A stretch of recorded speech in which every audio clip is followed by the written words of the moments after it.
বৈষম্য বিরোধী ছাত্র আন্দোলনের আহ্বায়ক হাসনাত আবদুল্লাহ সেনাবাহিনীর হাতে গ্রেপ্তার হয়েছেন, এমনটাই দাবি করে সামাজিক যোগাযোগ মাধ্যমে প্রচার করা হচ্ছে।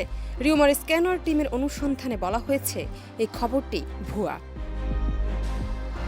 রিউমার স্ক্যানার টিমের অনুসন্ধানে জানা যায়, সমন্বয়ক হাসনাত আবদুল্লাহ সেনাবাহিনীর হাতে গতকাল সন্ধ্যায় গ্রেপ্তার হয়েছেন শীর্ষক দাবিটি সঠিক নয়, বরং সে সময় হাসনাত কুমিল্লার দেবিদ্বারে একটি অনুষ্ঠানে উপস্থিত ছিলেন। এছাড়া সকাল থেকেই কুমিল্লাতেই অবস্থান করছিলেন তিনি। এ বিষয়ে অনুসন্ধানে দেখা যায়, ফেসবুকের উক্ত দাবির কতিপয় পোস্টে একটি ব্লগ পোস্টের লিঙ্ক সূত্র হিসেবে দেওয়া হয়েছে। রিউমার স্ক্যানারের বিশ্লেষণে স্বাধীন বাংলাদেশ নিউজ 247 নামের ব্লগ পোস্টের বিনামূল্যে ডোমেইনের এই সাইটটি একটি ভুইফোর সাইট বলে প্রতীয়মান হয়। সাইটে হাসনাতের গ্রেপ্তারের কথিত দাবির বিষয়ে একটি সংবাদ প্রকাশ করা হয়েছে গত 2 জানুয়ারি। কথিত এই সংবাদে দাবি করা হয়, বৈষম্য বিরোধী ছাত্র আন্দোলনের শীর্ষ নেতা ও আহ্বায়ক হাসনাত আবদুল্লাহকে সন্ধ্যা 7টার দিকে সেনাবাহিনীর একটি বিশেষ অপারেশনের মাধ্যমে গ্রেপ্তার করা হয়েছে।